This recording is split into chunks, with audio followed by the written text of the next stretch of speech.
e përbërë nga shqiptare etnikisht të pasur, në përjashtim të Bujanovësit që kemi pasur disa zhvillime negative dhe për shkak të presioneve pas turpës së vitit 2001, arrestimeve të tjerë, një pjesë shumë e madhe janë larguar për në Kosovë, apo për në Perëndim, apo edhe për në Shqipëri. Por fakti që zgjedhjet e fundit të 6 majit u shoqërojnë me një pjesëmarrje shumë të madhe të shqiptarëve në këtë, sidomos në këtë komunë,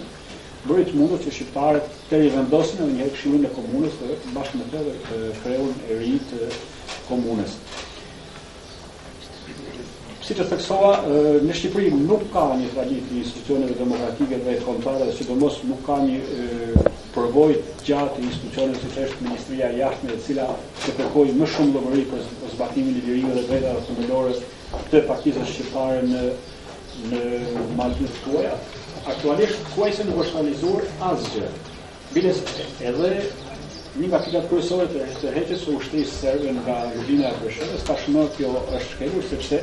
në jug të qeverisë Kosovës dhe autoriteteve legjitime të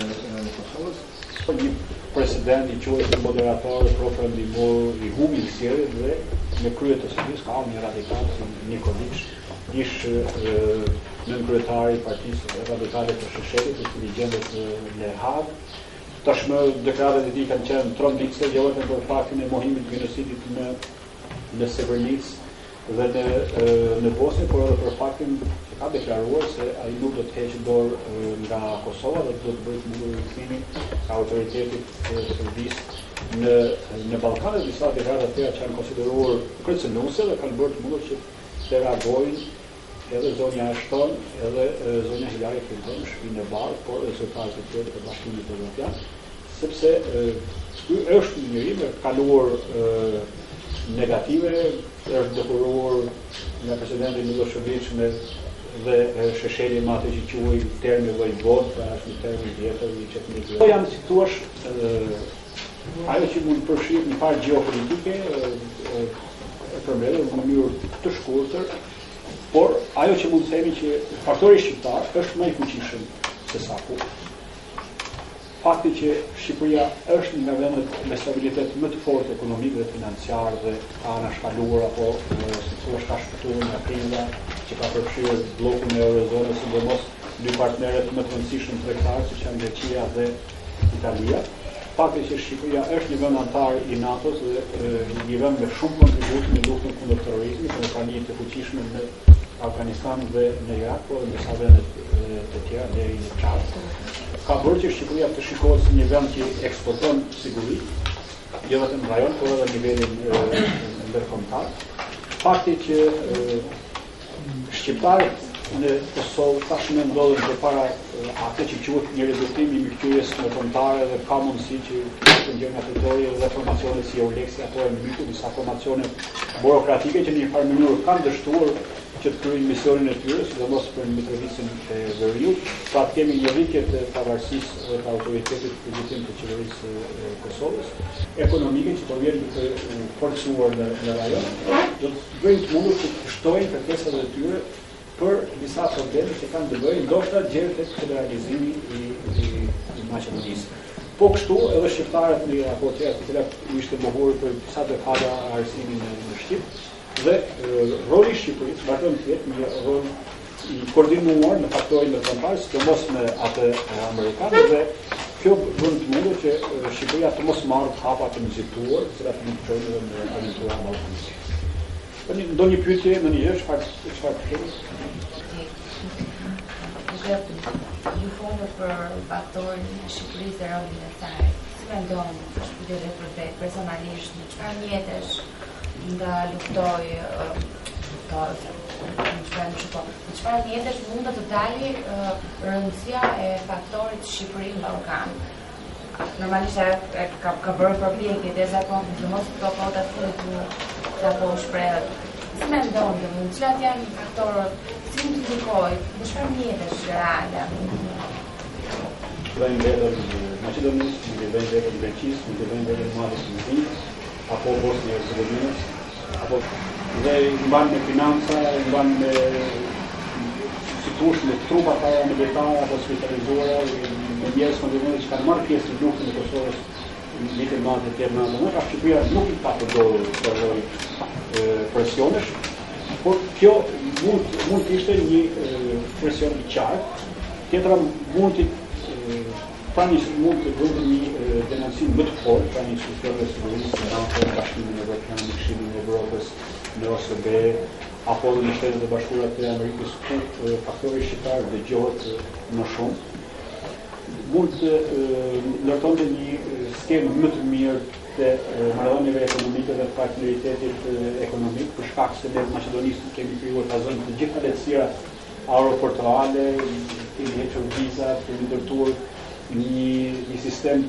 të gjerë apo kundërtoj një sistem autostradas që shkojnë në drejtim të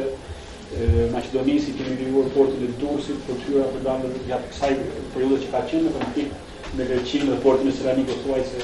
nuk e përdor më Maqedonia. Pra, gjitha këto presione mund të përdoren që janë të hapura diplomatike, por shtetet përdoren edhe forma të tjera të cilat Shqipëria nuk I ka përdorur asnjëherë. Për sa I përket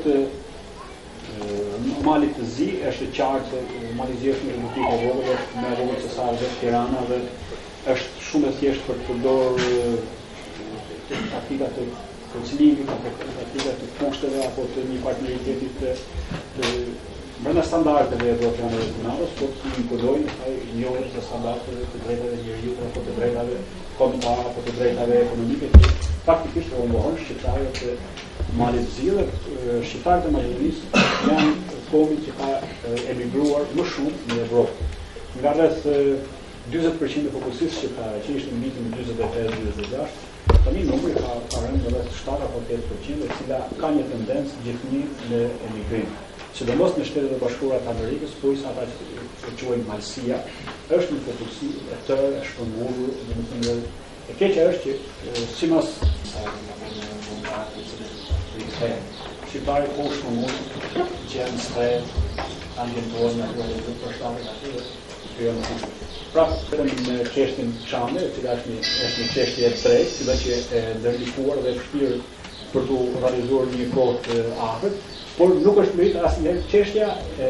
njohjes minoritetit shqiptar në Greqi. Pra, minoritetet për një minoritet të madh që sipas departamentit të shtetit shkon edhe 3 milionë qytetarë vetë në Greqi shqiptarë, të cilët e ndjejnë vetëm, dhe ata që kanë qenë në Greqi apo të afërmit të tyre, por edhe unë që mund të shkruaj si gazetar dhe të bërë disa dokumentar kryesisht për televizionin publik, për histori të cilat në rreth 200.000 klasin të gjithë shqip dhe një shqipë të pastër dhe të drejtë, apo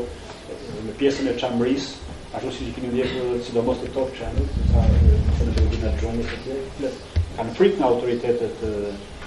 greke, sepse Greqia është vetëm shtet që quhen vetëm homogjen, që nuk një asnjë komunitet, përfshirë atë komunitetin turk. Megjithëse një deputet ka dalë në zonën e Gjergj, në kufirin turko-grek, është përfaqësuar si komunitetin e parlamentit grek, por prapë ai nuk e quhet si përfaqësues të komunitetit turk, por thjesht një deputet I zgjedhur në një rajon të caktuar. Është I vetmi shtet që mban akoma shtetin të kontrolluar nga fisha apo fisha ka autoritet të fuqishëm. Pra, edhe ndaj Greqisë, në qoftë se ajo për shembull interesohet për rreth 40.000 apo 50.000 minoritarë grek në Shqipëri, të cilat kanë standardet më të larta të minoritetit në botë, ne nuk interesohemi asnjëherë për zonë të minoritet shumë të fuqishëm shqiptarësh në Greqi. Në qoftë se Greqia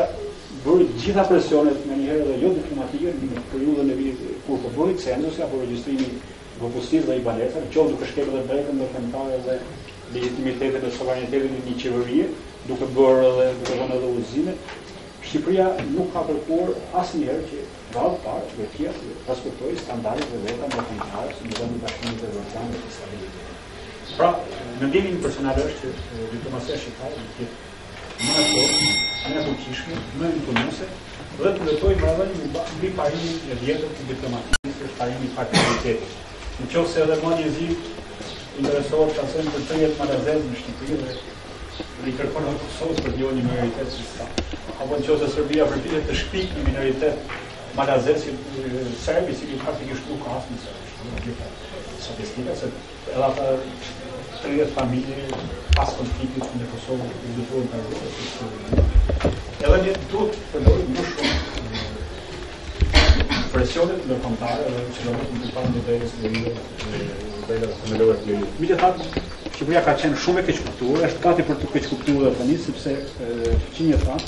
kanë një histori të vjetër diplomatike rreth 100 vjeçare, dhe luftën e parë Serbia megjithëse një vend që kishte kryer genocid në Bosnjë, megjithëse kishte kryer lufta etnike dhe spastrimit në ish Jugosllavi dhe në përfshirje edhe Kosovën,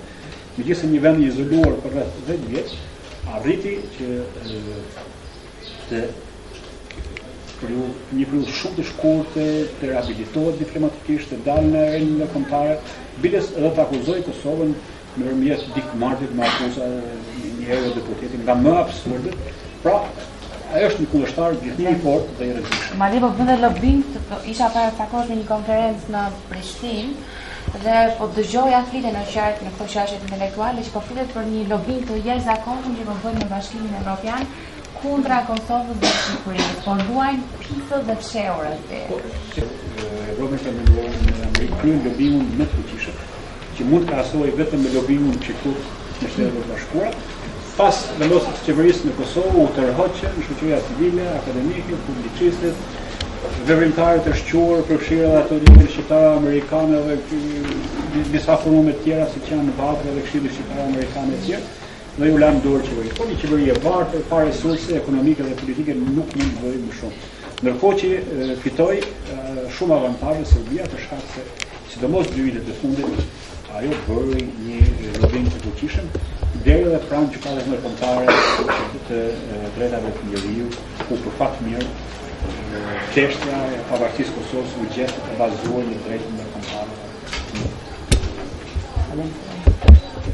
Pra, pak a shumë kjo është.